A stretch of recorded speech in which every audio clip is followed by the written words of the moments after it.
Halo assalamualaikum warahmatullahi wabarakatuh. Kembali lagi dengan Wong Osing Channel. Dalam kesempatan kali ini saya ingin memberikan informasi penting terkait bantuan sosial PKH dan BPNT tahun 2025. Nah sebelum kita masuk dalam informasi selanjutnya jangan lupa subscribe, like dan share ya. Nah tanpa berlama-lama langsung saja kita simak informasi selengkapnya. Terjawab sudah bansos PKH dan BPNT 2025 kapan cair?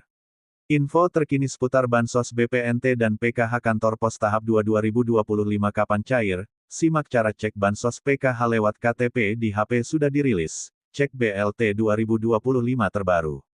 Sebagai informasi, sebanyak 16,5 juta penerima telah terverifikasi.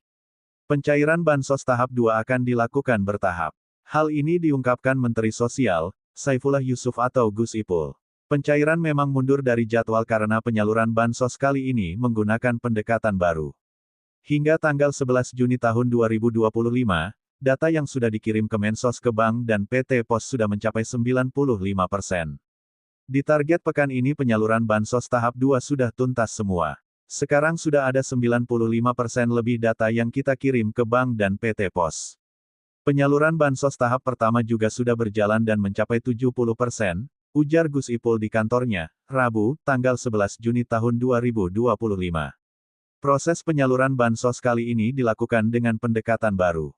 Jika sebelumnya menggunakan basis data terpadu kesejahteraan sosial (DTKS), kini pemerintah beralih ke sistem data tunggal sosial ekonomi nasional (DTSEN), sesuai instruksi Presiden nomor 4 tahun 2024.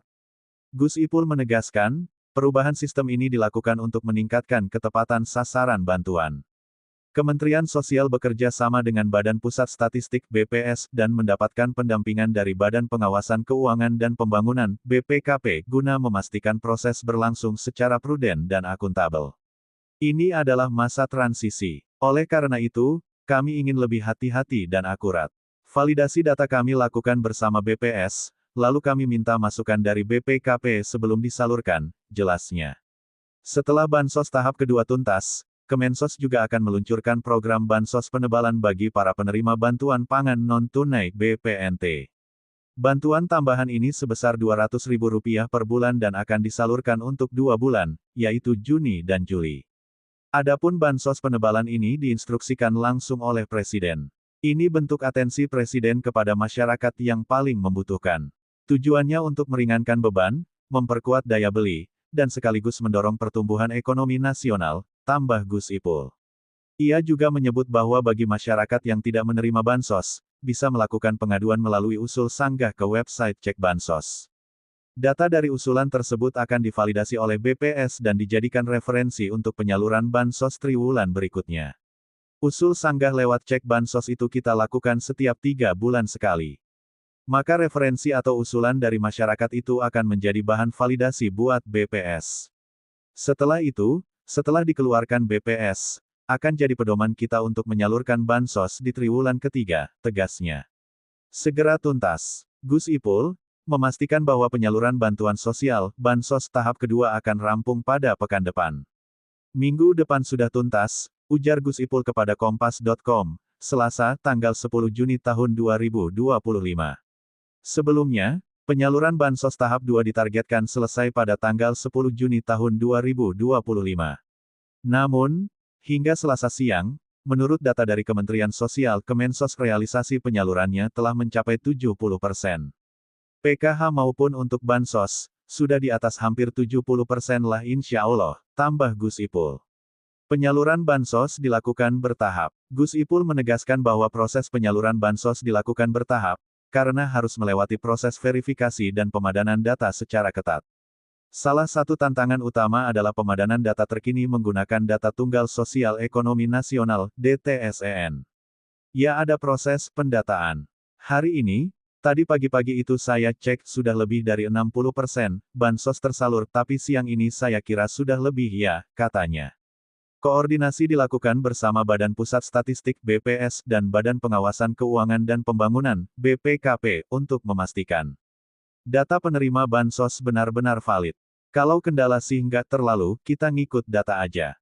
Kendalanya itu data aja, tutur Gus Ipul. Jadi sebelum salur, koordinasi dengan BPS untuk memastikan data. Setelah clear dengan BPS kita, terus kita validasi dengan BPKP lagi. Lanjutnya, seperti dilansir kompas.com. 16,5 juta penerima telah terverifikasi. Dari lebih dari 20 juta calon penerima bansos, sebanyak 16,5 juta telah dinyatakan valid berdasarkan DTSEN. Data ini kemudian diverifikasi ulang oleh BPKP sebelum proses pencairan dilakukan.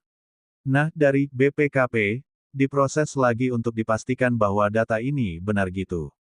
Karena, verifikasi memerlukan waktu, dan 20 juta lebih kan gitu penerima digabung, maka bertahap gitu, jelas Gus Ipul.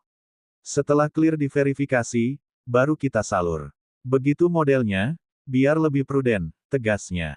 Gus Ipul menekankan, penyaluran bansos kali ini dilakukan dengan lebih prudent, berhati-hati, agar bantuan tepat sasaran, sesuai arahan dari berbagai pihak termasuk Menteri Keuangan Sri Mulyani. Saya nggak tahu yang dulu-dulu penyalurannya bagaimana iya, karena kita ingin lebih prudent, termasuk Bu Sri Mulyani juga ingin penyaluran bansos lebih prudent semua, ujarnya. Jadi BPKP ikut dari awal juga untuk melihat metode yang kita gunakan dan lain sebagainya. Sebagai informasi, Kemensos telah mencairkan Bansos 2025 tahap 2 untuk triwulan kedua tahun 2025 kepada 16,5 juta keluarga penerima manfaat KPM, dengan total anggaran 10 triliun rupiah. Penyaluran ini dimulai sejak Rabu, tanggal 28 Mei tahun 2025, dan dilakukan berdasarkan data valid dari DTSEN.